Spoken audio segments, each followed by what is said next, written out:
Okay, good morning everyone. So in this video, we are going to discuss the Vision IAS Monthly magazine, and this is July 2025 edition. Okay, first we are going to discuss polity related articles. So first article is related to digital colonization or digital colonialism. Understand, in a very simple sense, Britishers colonized us. Now after 1947 we became independent, but what is happening is that a lot of developing countries, they are still dependent on the technology from the developed world. This is a new form of colonization that is basically referred as digital colonialism. So the issue is that there is a control of digital infrastructure by the foreign big tech companies from the developed countries. And that's why there is a criticism that they basically have a control over data from the developing countries, because most of the servers are situated in these countries. And that's why there is a criticism of free flow of data versus data localization. Countries like India say that the data of Indians should be stored within India. On the other hand, countries like US and European Union countries, they focus on the free flow of data. They say that there is no such requirement or restriction to store data in that country itself. Why? Because most of the servers are situated in these countries, and data is the new oil. So that's why there is a criticism that if we will allow our data to be stored in those countries, what will happen if that data is stolen? We will not have much jurisdiction in those countries. So basically that will compromise our digital sovereignty. So three four terms are there: digital colonization, digital sovereignty, free flow of data, and data localization. That is important from this particular article's perspective. Rest of the things are quite common, which you can read on your own. Second is online content regulation. So in a very simple sense, because of digitization there is online content, and in that context, information and broadcasting ministry have banned various platform content for obscene content. Now understand, the criticism of this entire decision is that now you are trying to suppress the creative expression. On the other hand, the argument of the government is that the article or the right of freedom of speech and expression, that is not absolute. There need to be reasonable restrictions on the ground of morality, on the ground of public health. There need to be reasonable restrictions, otherwise it will create chaos in the society. So you just need to understand, a INB ministry imposed certain restrictions under what rule? Under Information Technology Act of 2000 and IT rules of 2021. Basically the objective is to protect the vulnerable section, for example, to protect women, child, differentially abled people. Now understand, if there won't be any limit on the freedom of speech and expression, there will be innumerable instances of let's say cyberbullying. So that's why the government is saying that there need to be certain reasonable restrictions. Now these are the legal provision. Understand, there is one article related to the protection of children, and that is POXO, protection of children from sexual offenses. Now because of digitization, the vulnerability of children has increased. Government is saying we need to protect them. For that there need to be certain restrictions. Next is related to national cooperative policy. Now, first thing first, what is a cooperative society? Cooperative society basically works on the principle of mutual benefit. That means benefit of each and every stakeholder. For the promotion of cooperative societies, the government has recently announced the National Cooperative Policy. This is second such policy after 2002. Now, what is the objective? Objective is basically to increase the contribution and role of cooperative society in overall economic development. Why cooperative societies are so significant? Because a, they will promote the economic growth and development at grassroots level. That's why they are quite significant.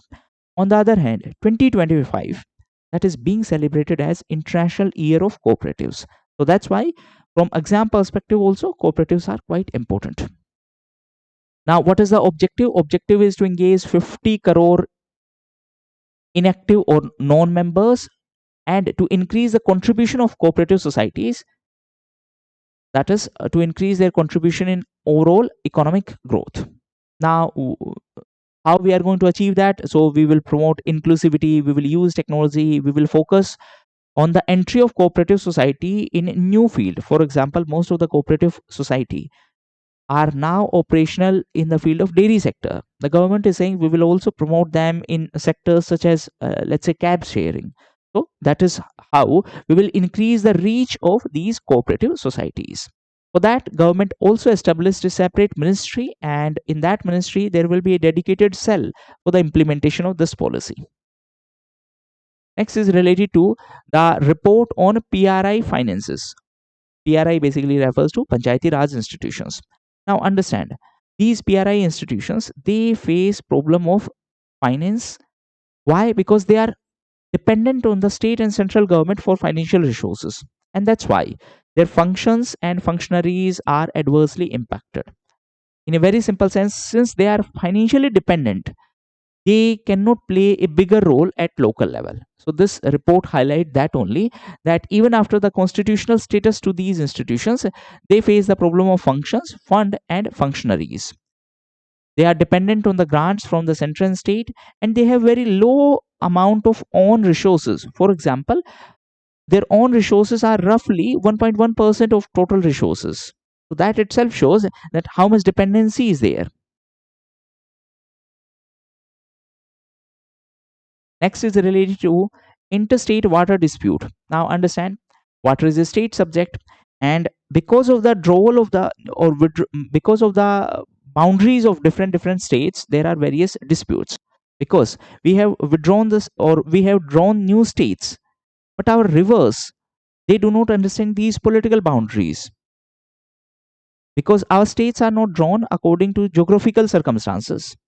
They are drawn from the administrative perspective. So that's why there are water related dispute. Water is a state subject. Understand, article 262 empower the parliament to adjudicate water related disputes, and subsequently river board act was enacted in 1956. It will have advisory role, and then there is interstate water dispute act of 1956. It talks about the tribunal mechanism to resolve these disputes. Now, what is the issue with this? There are a lot of delay in the award or the judgment of these tribunal. Apart from that, there is there are various allegations of politicization of these issues. For example, let's say there are two states. In one state, the political party is similar to that in central level. So that's why there are allegations of partiality, and there is a lack of enforcement of those awards, and that's why these issues are recurring. Next is cost of politics in India. Understand, this article simply highlight that we spend too much amount of money on elections. Elections are now more about spending more and more money.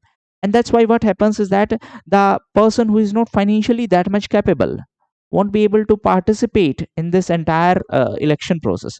Participate in the sense that they won't be able to contest elections. And this will adversely impact our democracy. So, what need to be done? There need to be a transparency in the entire election funding process.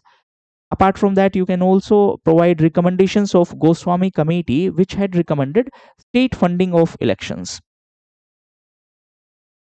This will also promote, that simply means if there will be lack of transparency in election funding, this will also promote crony capitalism. Now, what is crony capitalism? Let me give you a very basic example.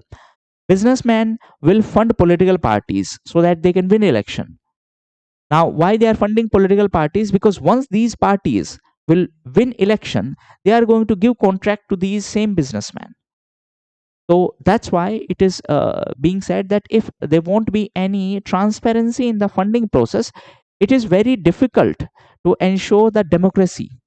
Because ultimately, in a democracy, the funding process must be transparent. In that context, you can also write down the judgment of the Supreme Court in the electoral fund concept, that there were electoral bond which Supreme Court had declared unconstitutional because they lacked transparency. Next is related to lowering of age for voting. So various countries are saying that they are planning to reduce the voting age from 18 to 16. Now there are certain arguments in favor, certain argument against it. Argument in favor is that yes, it will increase the role of young people into the election. What are the criticism is that these people are not that much mature that they can understand the consequences of their vote.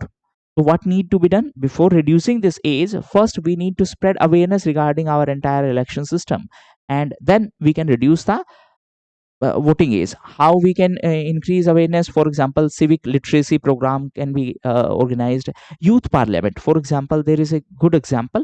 Bal panchayat concept is there, which is being implemented in various states like Gujarat and Maharashtra. What is Bal panchayat? Basically, it is the panchayat of children.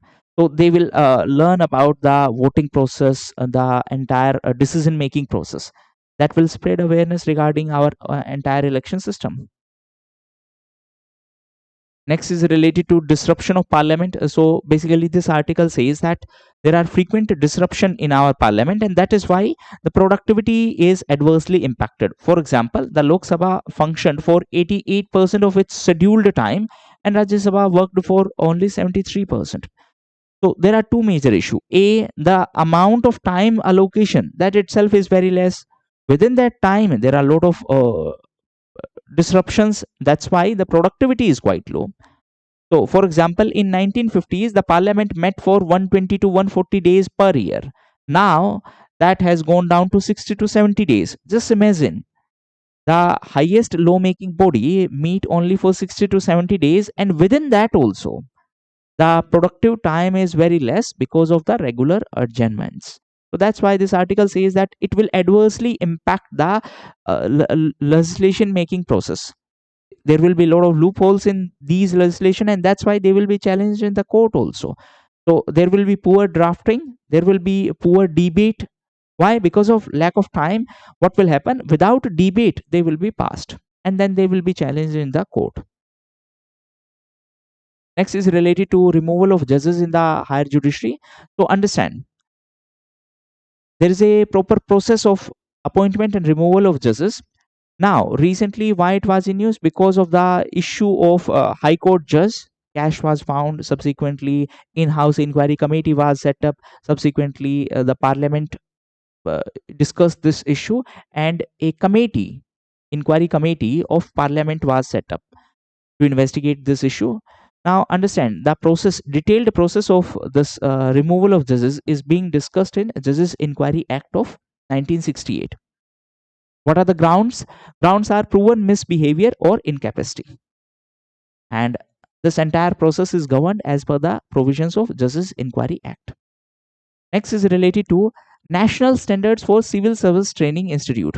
Now understand, there is a Karma Yogi initiative. That is basically capacity building initiative for the civil servants. Capacity building basically means how to improve the capacity of our bureaucracy.